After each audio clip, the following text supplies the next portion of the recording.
Yaorana et Maeva sur ITI FM, chers auditeurs, heureuse de vous retrouver en cette journée qui va être une journée importante puisqu'on va parler association et c'est une cause qui est chère à notre cœur dans notre émission Tahiti Vibes. Et aujourd'hui, on reçoit Vaihana Chang Yaorana, ma belle. Bonjour. Alors, tu es chargée de projet au sein de la Fondation Anna Veil.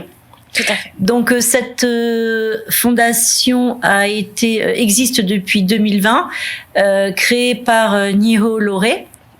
Déjà présente-toi à nos auditeurs qui ne te connaîtraient pas. Donc bonjour à tous, je m'appelle Vaihana, j'ai 28 ans, j'ai la chance d'être née ici. Et après le baccalauréat, je suis partie à l'étranger faire mes études. Et il y a un peu moins de 2 ans maintenant, on m'a proposé de revenir ici pour mener ce super projet qui est la Fondation Anna Veil. Et donc c'était le moment pour moi de revenir et je suis rentrée. Alors qu'est-ce que tu as fait comme étude? Parce que c'est important, hein, on en discutait en préparant l'émission.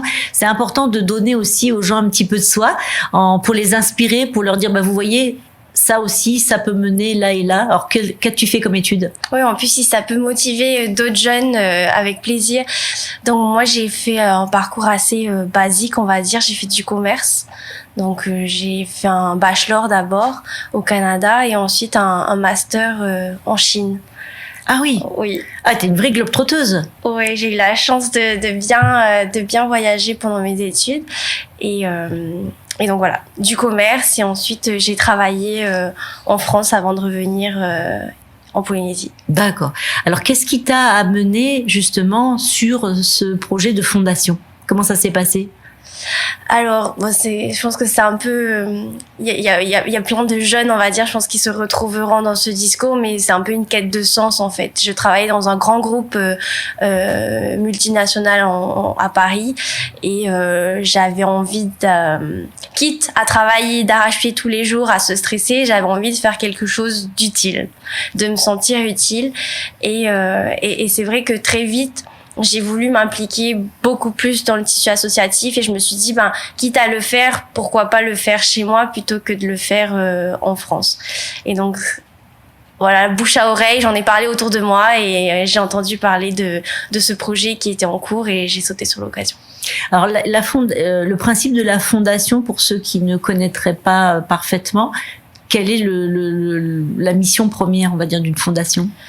On va dire pour faire le plus simple possible, c'est de servir l'intérêt général. Donc nous, on a choisi de le faire en venant en aide aux associations. Et donc, on va dire, la différence avec une association, c'est que c'est beaucoup plus réglementé. Et un des avantages d'avoir une fondation, c'est que les dons qui sont reversés par les entreprises, pour le cas ici, en Polynésie, c'est elles peuvent bénéficier d'un crédit d'impôt. D'accord, très bien. Donc c'est une des motivations à créer une fondation. C'est quelque chose qui est récent, hein. En Polynésie, il y a 3 fondations qui sont créées aujourd'hui. Alors justement, la fondation, elle est au service souvent d'associations avec des sujets assez divers. Aujourd'hui, vous avez travaillé, tu me disais, sur 18 projets, c'est ça déjà? 23 projets aujourd'hui, donc très variés. Nous, aujourd'hui, notre objectif, c'est vraiment de venir en aide à toutes les associations locales et pas forcément que sur Tahiti. C'est vrai qu'aujourd'hui, on est basé à Tahiti, donc on travaille avec principalement des associations de Tahiti et Moorea, mais l'objectif c'est d'étendre à tous les archipels et donc vraiment dans tous les domaines.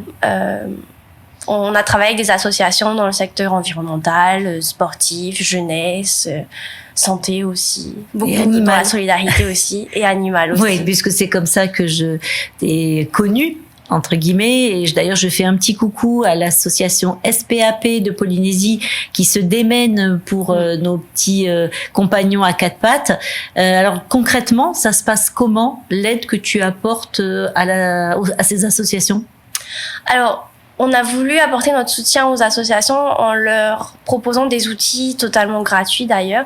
Et donc, le premier outil qu'on a mis en place, c'est un site internet qui permet aux associations de collecter des dons directement en ligne pour des projets associatifs spécifiques. Donc voilà, on a voulu commencer par une plateforme de crowdfunding, on va dire, pour les associations, parce que ben voilà, l'argent c'est le nerf de la guerre. On va mettre ensuite en place plusieurs autres outils, c'est en cours, comme des ateliers thématiques avec comme des mini-formations très pratico-pratiques pour les associations, pour les aider un peu à se professionnaliser, donc dans divers domaines. Et via le site internet, les associations pourront aussi bientôt faire appel à des bénévoles. Donc les donateurs pourront faire des dons d'argent, mais pour ceux qui n'ont pas forcément les moyens, ils pourront donner de leur temps, toujours pour des actions spécifiques. Donc voilà, pour vous donner un peu une idée des outils qu'on souhaite mettre en place, voilà ce qu'on aimerait mettre en place d'ici la fin de l'année. C'était en cours déjà en 2020, mais voilà, pour des raisons que tout le monde connaît, ça a pris un peu de retard. Mais voilà sur quoi on travaille pour cette fin d'année.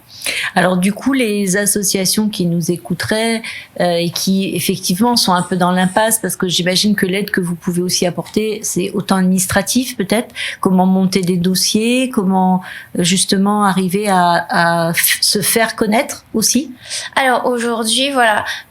L'idée, c'était d'apporter, pour la partie financement, on va dire, un outil en plus de ce que les associations utilisent déjà. Donc, on pense aux subventions, mais aussi aux ventes en tout genre, à l'organisation d'événements ou même l'utilisation de fonds propres. On a voulu apporter une autre option, c'est-à-dire, moi, j'en rencontre beaucoup des personnes qui me disent, moi, je fais des dons, mais en fait, au final, pas des associations locales parce que de un, j'ai du mal à les trouver, de deux, j'ai pas forcément confiance parce que l'information est pas forcément transparente.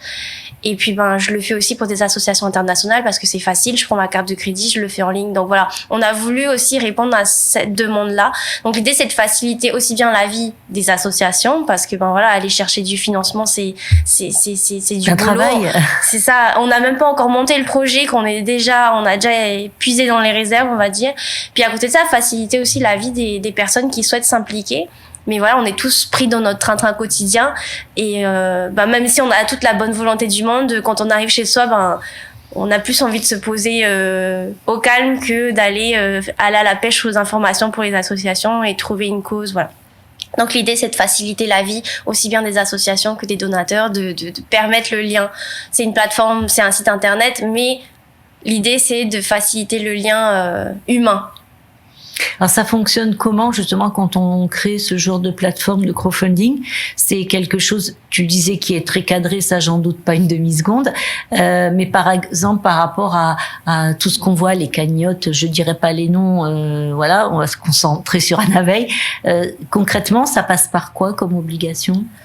Alors on a dû s'enregistrer auprès de plein de registres nationaux parce que c'est de l'argent qui est collecté, on nous confie de l'argent. Donc, outre, c'est une relation de confiance qu'on essaye de construire, mais voilà, c'est très, très réglementé. Donc, on a dû s'inscrire à plusieurs registres pour pouvoir le faire et être sûr d'être en règle. Oui, parce que tu disais le mot transparence tout à l'heure. C'est vraiment ça. Ouais. Les gens se disent qu'est-ce qu'ils vont faire de mon argent. On s'imagine bien qu'il y a des frais de fonctionnement parce que tu es courageuse mais pas forcément bénévole, ce qui est normal. Et tant mieux parce que ça veut dire que aussi le tissu associatif, les fondations créent et génèrent de l'emploi. Et c'est vrai qu'il faut être jeune et plein d'allant pour faire ces jobs-là. Mais évidemment, les gens ont besoin de savoir où va l'argent. Exactement. Mais déjà, c'est important de le mentionner à ce moment-là, je pense. Tous les dons qui sont collectés via le site internet sont reversés au projet associatif choisi. Donc nous, on reçoit l'aide de mécènes, d'entreprises privées, de personnes privées pour financer nos actions. Comme tu le dis, on a des frais de fonctionnement. Donc tout ça, voilà, c'est vraiment deux choses à part. On reçoit du financement du financement privé pour l'intérêt qu'on reverse, on va dire, à l'intérêt général. Donc tout ce qui est fonctionnement, c'est vraiment du financement à part. Ensuite, tout ce qui passe par le site internet, donc un don de 1000 francs est reversé, c'est 1000 francs qui est donné, c'est 1000 francs qui est reversé au projet choisi. Mais ça, c'est important de le dire. Il n'y a aucune commission qui est prise.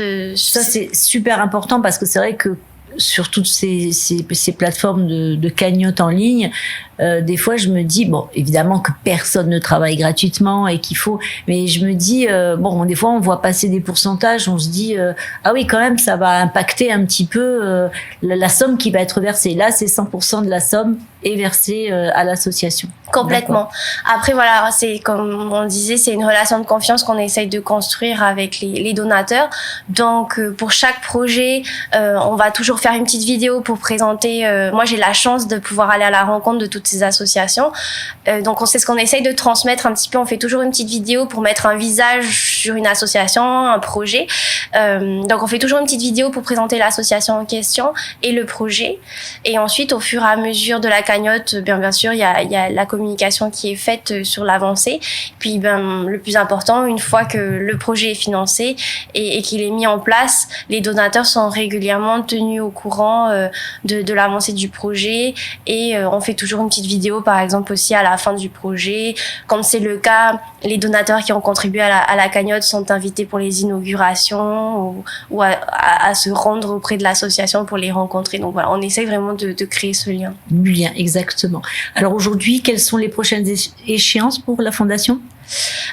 Aujourd'hui, c'est de continuer à mener nos actions et puis à se faire connaître. C'est vrai que la première année d'existence, on a été un peu discret. On a voulu d'abord faire nos preuves, aider à monter des projets. Maintenant, c'est chose faite. Il y a plus de 23 projets qui ont été financés. On se sent, on va dire, un peu plus crédible d'en parler. Maintenant, au départ, c'était, selon nous, une bonne idée. Mais c'était trop facile de dire, bon, voilà, on a cette grande idée, suivez-nous, ça va être génial. Voilà, aujourd'hui, on a réussi à mettre des choses en place et l'idée, c'est de faire parler des associations, des projets qu'on reçoit le plus possible, les mettre en avant le plus possible. D'accord. Donc les associations qui auraient besoin de vos services rentrent en contact avec vous via votre. Alors il y a une page Facebook, il y a aussi un compte Instagram qui s'appelle Fondation Anna Veil. Voilà. C'est les meilleurs moyens de rentrer en contact avec vous. Par Facebook, sur notre site internet, il y a notre adresse email, il y a notre numéro de téléphone. Donc voilà, selon les préférences. Donc en général, les associations qui souhaitent, elles ont deux possibilités pour. Aujourd'hui, sur le site internet, il y a bien sûr la partie projet où tous les projets vont être présentés et il y aura les campagnes de collecte dedans. Mais il y a aussi un annuaire associatif qui est présent sur l'association. Donc aujourd'hui, il y a des associations qui sont présentées sur le site internet qui n'ont pas forcément présenté un projet. Je pense par exemple à des associations de quartier ou des plus petites associations qui n'ont pas forcément les moyens d'avoir un site internet, ni le temps d'animer une page Facebook. Donc, ça leur permet d'avoir une présence, une visibilité sur le net, quoi. Aujourd'hui, c'est assez important.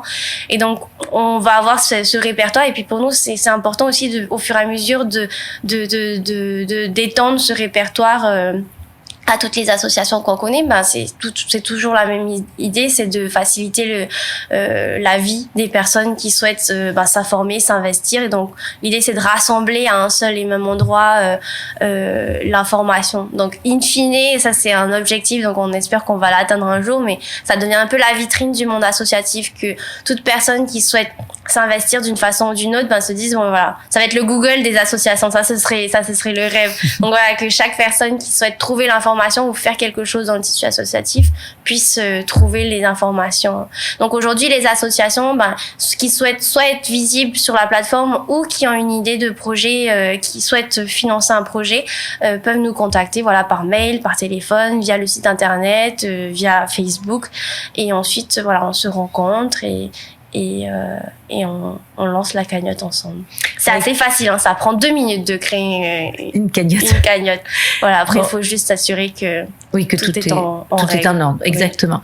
Écoute, j'espère qu'on aura donné aux associations les informations nécessaires pour justement pouvoir rentrer en contact, vous connaître, déjà apprendre à vous connaître. On vous souhaite une longue vie à cette fondation, parce que c'est la bonne idée. C'est pas facile d'aller aller taper à toutes les portes ou faire un petit peu la quête quand on est une association ou vendre des gâteaux, etc. Donc c'est une très très belle initiative. On te remercie beaucoup d'être venu jusqu'à nous. Moi. On souhaite donc à tous nos auditeurs une belle journée. Soyez généreux. La générosité, c'est ce qui fait de nous des êtres humains aussi. Allez, Nana à tous et bonne journée.